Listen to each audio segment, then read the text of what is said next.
First, we're gonna add up our my Patreon in the chats. It's also in the bottom of the description for those interested. If you go to the page, it's going to show you a little bit of a description showing that I'm on disability and I need money to actually establish being able to live on my own. And it also goes to help this channel as well as other things. And it'll give you a little bit of a backstory with it. The donations start at $1 and go up to $100 a month, and you can go above that with it if you so wish. But those are just the basic guidelines. At the $50 and $100 a month with it, when we get up enough people, there's going to be a giveaway. It's going to start yearly with it, then it's going to continue on greater than that. I just set it at the what it works as a one-time thing only with it as for an initial thing. But it's going to be the $50 is going to be a silver Roman coin, and the $100 is going to be the gold. Is going to be set at the gold.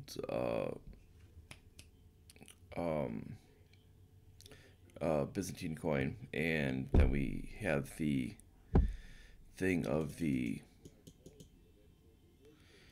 other levels. I'll eventually add on other things that I will do in the future as well, but it needs to have the people donating us first, because I can't just give away things for free.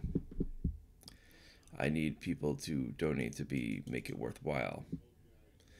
Now, there's not going to be any exclusive content because I don't believe holding back content. I think that's kind of silly for holding back content, saying there's going to be exclusive content for people, because that's just, to me, that's just insane. If I'm going to say there was exclusive content for people that donate, then I'm just basically holding back content from other people, and I don't believe in that. So there's not going to be any exclusive content for those who donate, because that's not right for other people who don't donate, and I don't like doing that. But there are certain other benefits, such as if you go up to certain levels with it, you can have kind of access to requesting, having first access to requesting topics within reason. Obviously, you're not going to be able to request the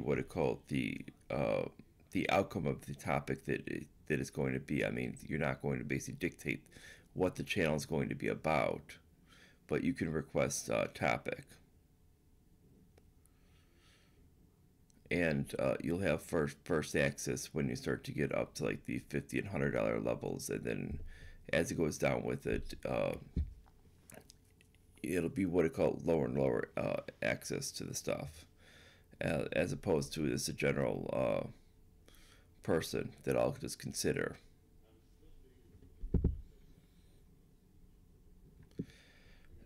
Now onto this topic. Basically, what we're talking about here is what will eventually collapse the economy with it, because we know the U.S. economy is going to collapse, because the fact is it's showing all the signs. It's mimicking the amount of debt in credit card debt we had, and it's mimicking the actual movement that we had in the numbers of the 2008 collapse. But what we're talking about here is before the actual Federal Reserve, if you do believe in central banking, had moves to make. Now, I do not believe in central banking. I believe that they actually cause problems to begin with. Now, if you understand with that, you'll understand that this would be the exact reason with what we're talking about. Is essentially all they did was kick the can down the road. So when people are trying to state that Obama saved us from anything, and all that money that was bailouts saved from any type of collapse of the economy, guess what? All it did was kick the can down the road, and it did nothing. And it just basically added a bunch of money to the debt and put basically people in hock for liability. And when we actually see the actual balance sheet of the Federal Reserve, will actually note that the balance sheet It's the same when we're talking about the amounts for the after the purchase of the toxic home loans were initially picked up. It's basically it stopped selling. It has stopped selling off debt, or it stopped selling off those its balance sheet currently, and it is completely ceased doing this. So we've actually come back to full circle to being where it's gotten rid of some of its excess for some of its business liabilities that it had picked up, but it still has not moved off those home ownership liabilities that it had picked up. And it's back to square one to where we were in 2008. Now that means that it's essentially going to create a situation much worse, because now it has that large balance sheet and it really doesn't have anywhere to move.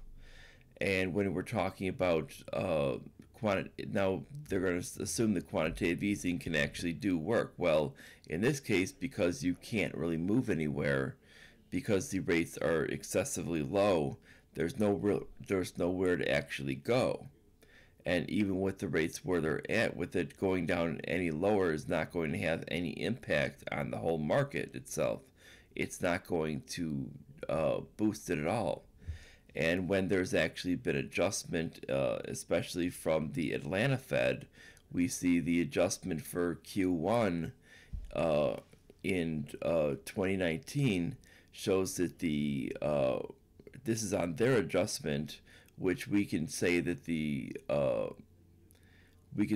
could, even when we adjust for not going by Keynesian results but actually by Austrian results, could actually be much worse. Their results basically show at about growth of the economy at about 0.6%. Now this is pathetic. This would be horrible results for the growth of the economy. Now, if we start to adapt that with to going with more like an Austrian result, we could potentially be in a negative growth when it comes down to that. And this is what we're looking at. We know that they're going to basically try to give the most positive light in growth because they're going to underestimate a lot of the inflation deliberately, when inflation is going to be much higher. If we start to go to shadow stats inflation, you'll notice that inflation rates are going to be much higher. And you're going to see that even at the current rate, it's a lot higher, and you'll see this. I mean, compared to the CPI, the CPI is showing it to be about 1.7%, when the realistic numbers are closer to 5% in the current rate, and this is a big problem. And we should and that's for based on the CPI of what the alternative inflation charts are showing for this for that, and that's the alternative for them. The official with it when we're going for year change, and that's based on year to change, not seasonally adjusted. When you start to go with seasonally adjusted, we're seeing that it ranks somewhere around 3% for consumer inflation, runs somewhere around 3% for the federal level currently. But when we start to run it on the alternative, which is shadow stats, we start getting closer to 9%. So we can see that if we were to adjust this based on the more legitimate rates, we would see that the numbers would be a lot different. Now, if you look at the points previous to 1983, shadow stats actually ran identical to uh, the rates of inflation. And then as you see you'll see year by year is it tends to get a lot wider and wider and wider. And there's a reason why, is because it becomes more politically motivated to make it seem a lot better. And you'll see these spectrum get a lot wider because they want to paint a more rosy picture. And when you start adding up more and more debts, the inflation is the inflation is directly impacted by that, and the money printing to deal with that. And that's why you're dealing with that factor. And this is something that needs to be understood.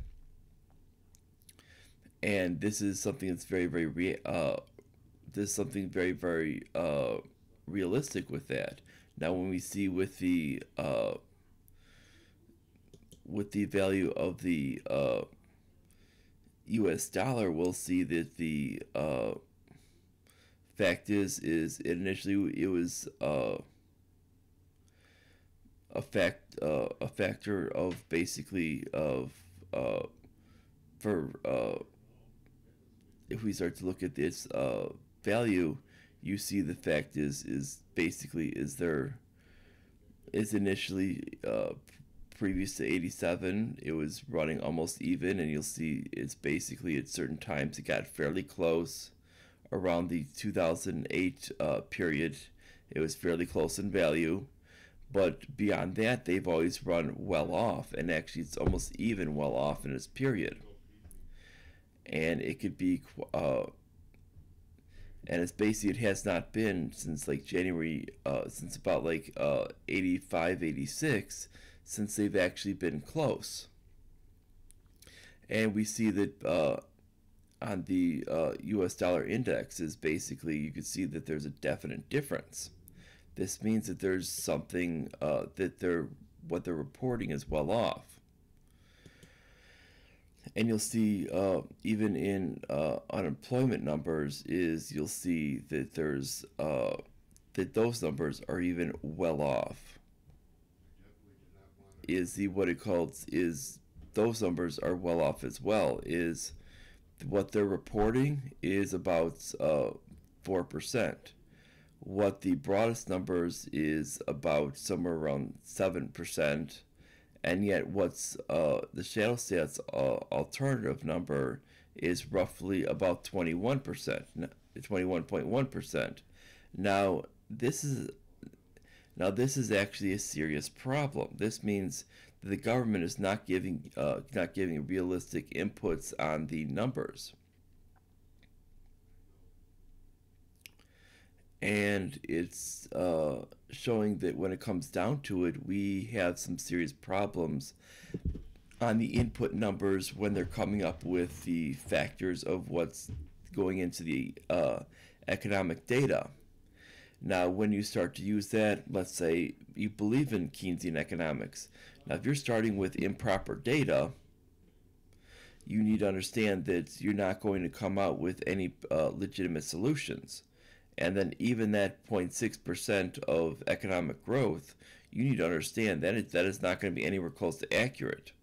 And that's why when they're coming with the CPI growth, most of the time that what they're adding into that is not legitimate, because of this is the essentially the inflation rate. That's the consumer price index.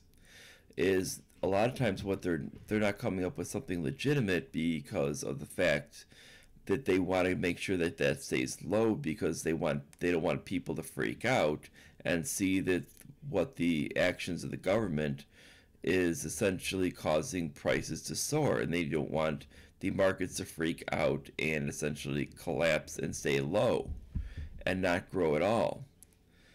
And regardless if that's the way honest money would be made, they don't want that to happen because of political reasons. Now, when that occurs, is you get very very distorted numbers in the way they figure out the economy.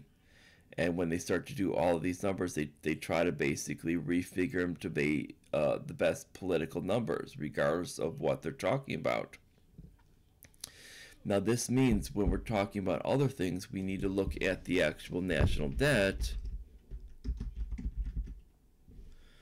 by year, and you're going to see that it's not good. And you're going to see that it is really insane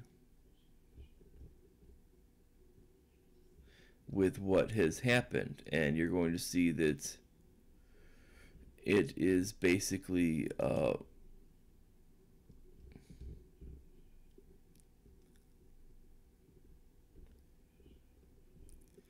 you're going to actually see that basically is that we are since pretty much 2016 we've been above 100% of the GDP, and that's basically when you've hit that is you've already when you've hit that point is you've already blown apart the ability for the country to sustain itself. Actually, we hit it at about 2014, but we were able to reduce it down to 99% in 2015, and then jump right back up to 104 in 2016. So basically, we're talking at 2014 was the first time we hit it. Now, what ends up occurring with it is when you get these debt amounts. Now, back in 47, we actually hit it as well. Now, these things are very, very dangerous. We hit it, or actually, I should say in 45, 46, 47, but the fact is, we got ourselves out of it. Now, the fact is if you look at the amounts, we were at 114, we went up in 46 to 119, in 47 down to 104, in 48 down to 92, up to 93 and 49. 50 we went down to 89, 51 down to 74, 52 down to 72, and so we went back down. Now that was the thing with it. Eventually, when we hit like 1974, we went all the way down to 31%. Which would have been the year that Watergate hit, which would have been why they would have wanted to have him out, because we were reducing the amount. We weren't spending quite as much. But when you start to keep going up and up and up, and basically when you saw this with it, where we going such as in like 2009, we bank bailout. We go from 2008 to 2009, 68% to 83%. Then the ARRA jumped it from 83 to 90%. Great Recession and tax cuts reduced revenue. That jumped it up to 95%. And extended, we could have actually reduced it by actually cutting spending. Fiscal cliff, that added another 4%. Sequester kept it at 99%. War cost $399 billion. QE ended. That added basically another 2%, put us up to 101%. That's a very, very dangerous position. Drop back down to 99%. Then we go all the way back up in 2016 to 104. 103, Congress raised debt ceiling. Okay, then we go up to 2018, Trump tax cuts, spending above sequestration. Congress suspended the debt ceiling until March 2019. 105%. 2019, 106%. 2020, it's expected military spending record $989 billion for 2020. That's near $1 trillion for military spending. Are we out of our freaking minds? That's 106%. And 2021, another 106%. This is at a massive danger to the damn economy. This means basically when we're talking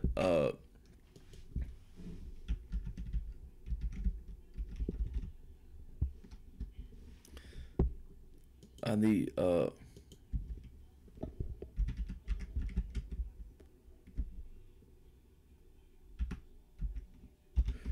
talking their debt to GDP, yes, it was at 182%.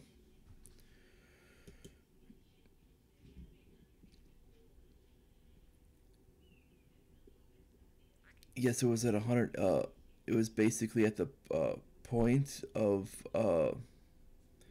182%. But the fact is, you can't start doing that when you look at smaller countries.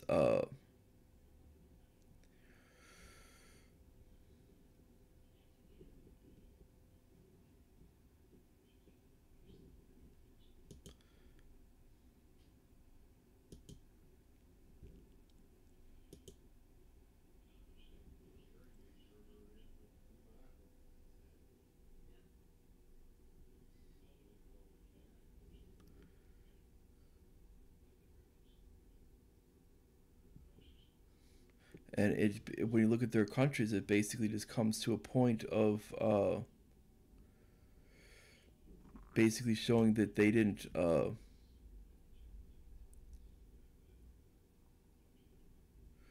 show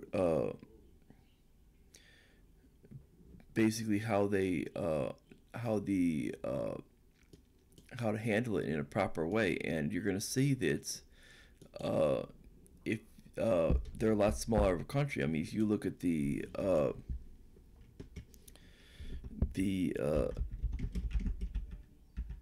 if you look at the GDP of Greece, you're going to see that basically is it's a fraction of the size of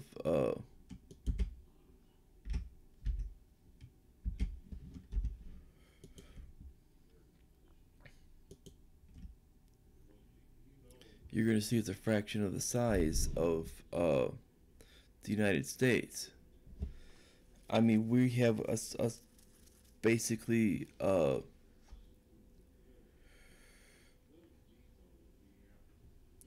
we basically have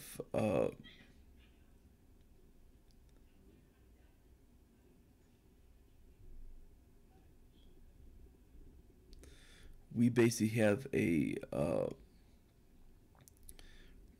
GDP that is 63 times more than Greece. So we're talking that it's much larger. So when we're talking about that money, that amount of percentage of debt, it is a lot more dangerous than Greece when it comes to percentage. So that amount, when you start to go over 100%, you're at a serious problem.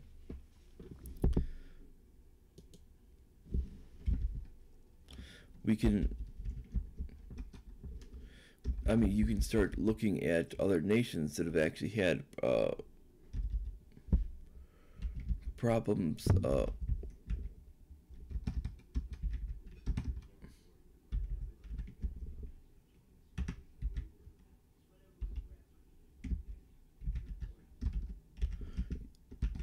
You can start looking at like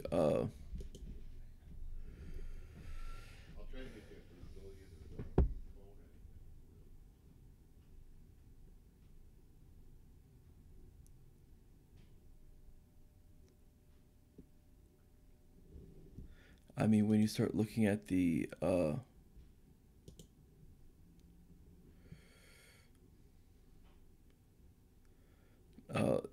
I mean, the when you start looking at the history of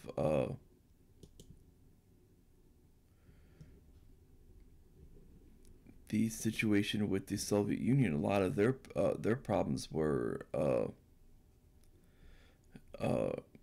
based on economic collapse, and that was because of too much debt. And eventually, what happened was it caught up with them, and the people couldn't and the people's support was not going to sustain it, and the people gave up support, and that's what eventually collapsed their system because they were eventually going to it was eventually going to hit. And what's going to happen with it is when you deal with a fiat currency, and uh, this is the whole issue, is it's only as good as people believe in it. Because the fact is once people stop believing in a fiat currency, it's going to die. because it's not worth any more than a blank piece of printing paper. And that's the whole thing. And this is what fiat currencies are. They're just blank paper, and it's not worth any more than people believe in it. This is the whole issue.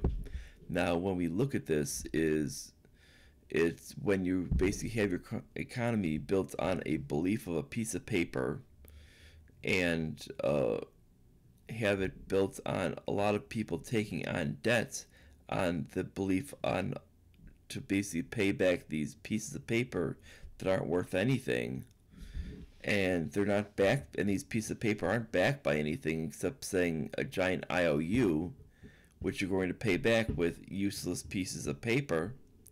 Guess what's going to happen is people are going to start backing out, and we've had so many years of not paying off loans. You look at the actual year by year where the what we do with our loans, we just keep reauthorizing them, and we don't pay them off. We just get more, and that's what we're doing. We're basically adding on more spending. We're not cutting spending and trying to buy back loans and trying to buy them out. We're actually adding on more spending. Now, this is going to cause essentially a huge weight on the economy. And eventually what happens when you have this is the economy is going to collapse, because it needs to be understood that the government is non-productive. And the government can't keep taking out more money from the productive sector. And it's eventually going to explode. And what ends up happening is they take as much money as they can, the thing's going to implode, and the result is that because you have this massive amount of debt, you have nowhere to go. The Federal Reserve is going to say, oops, we can't do anything. People are going to, if you even dare try to even think about a bailout, they're basically going to set the whole country's government buildings on fire, because they're not going to tolerate it again. This is a common issue with both sides. Neither the left nor the right nor any other group wants a government bailout, wants a big business bailout to bail out Wall Street. They don't want that. They're not going to tolerate it. It doesn't matter who we're talking about. It doesn't matter if we're talking about, because you're going to have a re-up of people who are going to be like the Tea Party people, and people are going to be the Occupy people, and both of them are going to say no way in hell. And what's going to cause is you're going to basically you might have your establishment people go, yeah, let's bail them out, but guess what's going to happen? You're going to have all those people working together, and they're going to say no way in hell. And when this thing happens, you're going to have pretty much like the situation that happened out in the Philippines with the People Power Revolution, and you're going to have the government being taken over. So that's what's going to happen, and it could have one of so when the bubble pops with it, when it comes down to the government, it could have one of when it comes to the reform outcomes, it could be positive or negative, because either A, they could say, oh, we need more controls over it in one aspect, or we can go in the idea of saying, you know what, we're basically going to hand the power of the economy over to the people, and we're going to end central banking once and for all, and go back to an actual gold and silver currency like we originally had in this country, which is constitutional. That's eventually what's going to happen. We're not going to have any of this fiat currency in the middle, and it's going to cause essentially this thing to blow up. And there's nothing basically people can do about it. It doesn't matter who you elect. You can be Donald Trump fans, you can be Elizabeth Warren fans, or any of these other people in between, and it really doesn't matter what you do with it. It's going to explode. There's too much damn debt that's been brought up with it. There's too much damn militarism that's been done, and it needs that. We can't do this anymore. We can't have bases around the globe. We only can afford just basically bare defense in our country. We can do about 250 billion, and that's about it. We only can we can have the most powerful defense in the world, but it only can defend the United States alone. We cannot be the world's policeman. We cannot have any bases around the globe. We only can defend ourselves, just like every other nation does. We cannot issue any aid around the world at all. That has to be done by charity alone. We cannot start doing any of this intervention. Intervention has to end at 100%. No more intervention at all. The idea of neoconservatism and this neoliberalism has to die. I mean, basically, it's going to, because the economy is going to blow. It's going to essentially go bust. If the country's going to last any more than basically 20 years, this is the way it's going to have to be.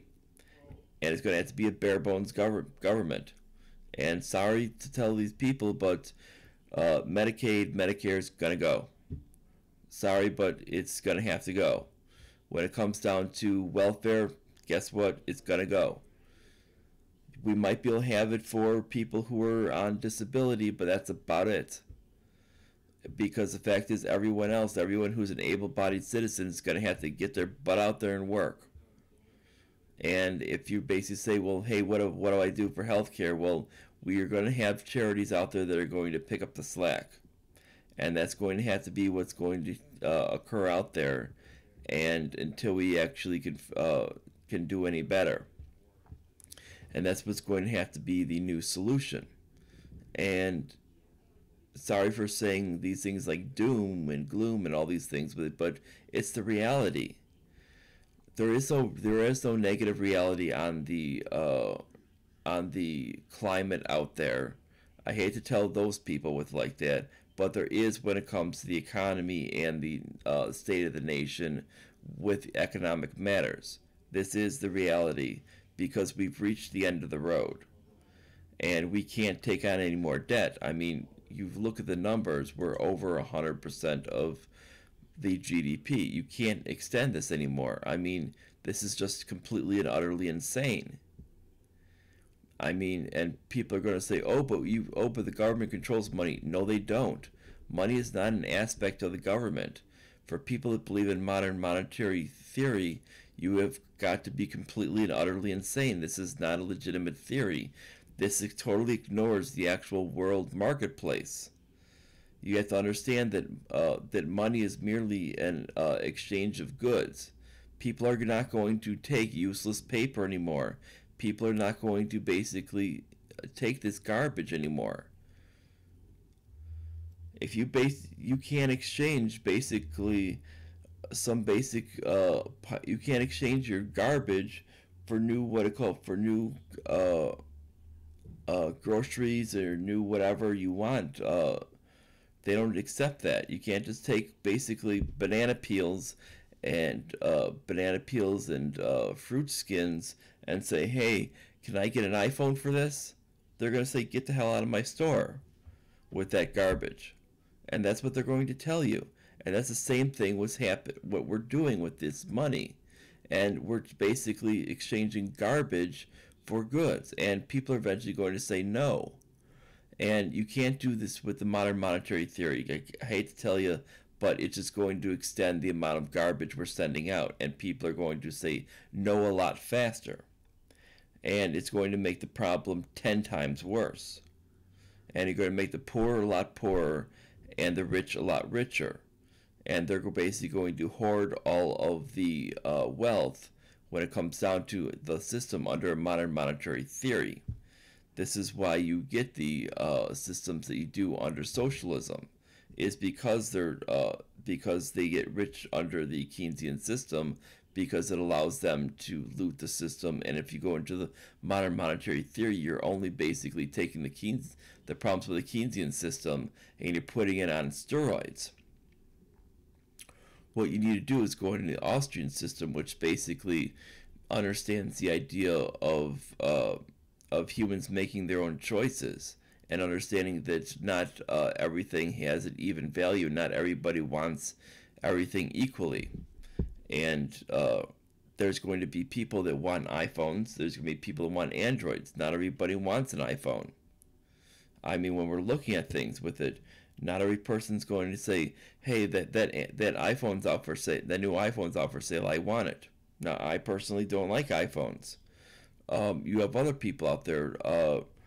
For instance, PewDiePie does not use an iPhone. He uses an Android device. You have other people out there who use Android devices as well. I use an Android device. There's a lot of other people who use Android devices out there, and they prefer these over iPhones because they like the way they work.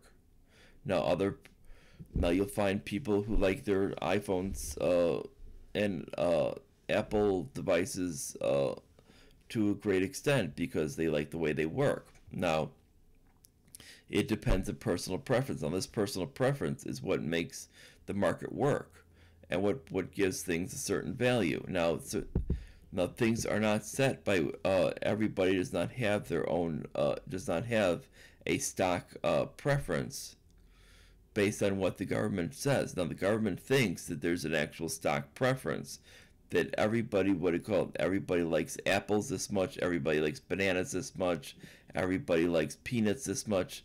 Now if you haven't, now basically based on this a whole point of economics, it would assume that that if I were to now my sister-in-law has an allergy to peanuts. Now if I were to say she has $30 worth of strawberries and I were to trade her $40 worth of peanuts, that it would be a benefit for her. Well, the fact is she would not want peanuts because she has an allergy to them, and it would be a bad deal for her, even though it would be economically beneficial when it came to monetary value. And this is where these things, they're not always going to have an actual financial number that's always going to be equal with every person because of certain preferences and certain situations that are different. And people need to understand these things, and it goes down to be different with every single individual person. And people and this is where ideas of modern monetary theory and Keynesian economics just doesn't get it, and you can't just basically assume every person's going to be the same, and they automatically assume this. Now, Austrian economics understands that every person's going to be different, and you need to let the market adjust this on its own, and you let basically them be a piece of the market, and the market's going to adjust itself, and it's going to be a self-correcting system. If you basically let people who have no idea start to tamper in the market and intervene, it's going to create problems, and this is why we have the problems we have today. And that's why we see these problems. And Austrian economics is more of an actual study on the psychology of the people, and understand that that's a real big implication of how people react than the actual ideal of the actual formulas that actually go into economics. Now they will use the basic formulas that go into economics, but they don't tend to go much deeper than that, and actually try to get the formulas that focus on intervention, because those would be completely useless because they don't serve a purpose. The ideas of game theory would be completely useless, because the fact is they don't. Game theory would function completely on the idea of everybody's looking out for for getting the best deal, regardless if it's on an even playing field, regardless of what their actual preferences are, and it doesn't even coincide with preferences, and this is where they get these ideas wrong. And this is where where those points are completely illegitimate. And this is why we need to understand that some of the points of understanding that there's going to be individuals that are going to be reacting much differently. I mean, there's some people are going to put value on things much higher than others will, and it's going to be, and well, the ideas of game theory would provide that as being going against your own best interest, even though you're actually going out for your best interest because you're putting different values on certain things that others might not.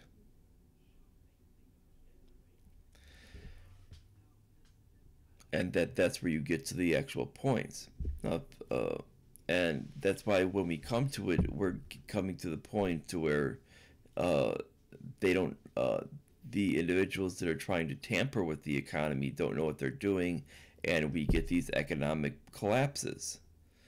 And every time they try to basically pump it back up, they're creating another bubble, and they're basically stacking economic collapse on top of economic collapse.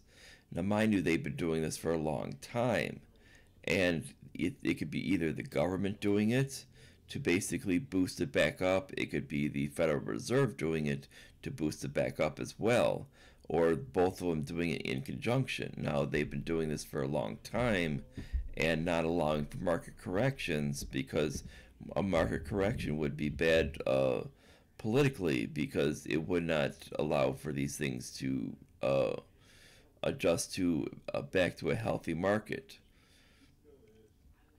And this is why we see what we end up seeing today, and we see the situation which is very, very bad. And we get people thinking that government spending is actually a positive thing for the economy, because we see, oh, but it adds to the GDP. Yes, it adds to the GDP, but that's because it's spending. Traditionally, GDP, the reason why you wanted to consider spending was you wanted to consider R&D spending from the private sector, not actual government spending. Government spending was considered to be useless, and it was considered to be a negative on the actual economy. And the reason why you were actually considering spending on GDP was for R&D spending. That was it. And for actual economic spending by the consumer. And this is why they actually figured it. When you started to add in government spending is basically a useless part of the economic equation, because all it does is it hampers the economy, and it does nothing positive, because it's basically it does not function on the idea of the way a business would. It basically just acts for nothing but purpose, and it tries to enact its ideas on trying to function a purpose regardless of what resources it would need to conserve to actually accomplish the goal. It's going to say we have X amount of resources that we can use. It doesn't say how many resources does it take to get the job done. It says we're going to use all resources to get the job done, which means it would be wasting money. And it doesn't care, because it's not viewing it as its own money to conserve as a business would. It views it as the taxpayers' money, so it says it can essentially request more at any specific time, or if it doesn't have the taxpayer base, it can always request loans. And this is the way it views itself. Now, eventually, we're going to get to and that's why we got to the point of being so deep in debt, because of these things, and it views itself beholden to just basically spending more money to accomplish whatever goals it feels it needs to do, regardless of if these goals are even functionable. And then when you start to mix in the ideas of lobbyists that want their specific benefits, you start to add on more problems. And you'll see these functions now start to add on functions for other countries' benefits, for other companies' benefits, and they're now working for essentially other countries. They're working for companies and doing things completely against the national interest. And that's also adding to the problems of the economic system. And when we get to what's probably going to eventually collapse this, is we have an overvalued dollar, and the dollar is probably going to completely go bust, because people are not going to believe it in it anymore, because they're not going to buy up any of the debt, because the debt is not they're going to say, you're not buying back any of your debt. We're not going to reauthorize any loans. We're going to cut you off. And eventually what that's going to do is that's going to essentially cut off the actual flow of the economy, and eventually the dollar is going to collapse to nothing. And it's going to create a massive currency crisis. Eventually there's going to be a bond crisis, but it's eventually going to leak over to a currency crisis. It's going to be a 1-2 punch when it comes down to that, and that's what's going to cause this massive collapse. And it's not far off. I mean, we're right at the end of the road. And unless we do some massive changes, I mean, when we're talking about what Trump proposed with a near $1 trillion military, I mean, that's unfathomable. We should have 1/4 of that, not a near $1 trillion military. This is not this is not defense. This is militarism. It has no function. He's basically defaulting to Bolton, to Pompeo, and to Haspel to actually make his budget. He's not actually thinking about what he actually needs to do. He's basically saying, "Oh, you guys do this." He's not even thinking anymore. It looks like completely he's checked out because they keep blasting him on this Russia hoax that they've been doing for quite some time. It seems like he's actually checked out. And if he's done that, he should basically not even run in 2020. He should basically just leave and let someone else who wants to actually be pro-liberty run for the actual position. And that should be what should be happening. Now, if you like this, like, subscribe, click the notification bell. Make sure you share us all the way around. And I will see you guys later with a podcast on cryptocurrency, the new wampum. And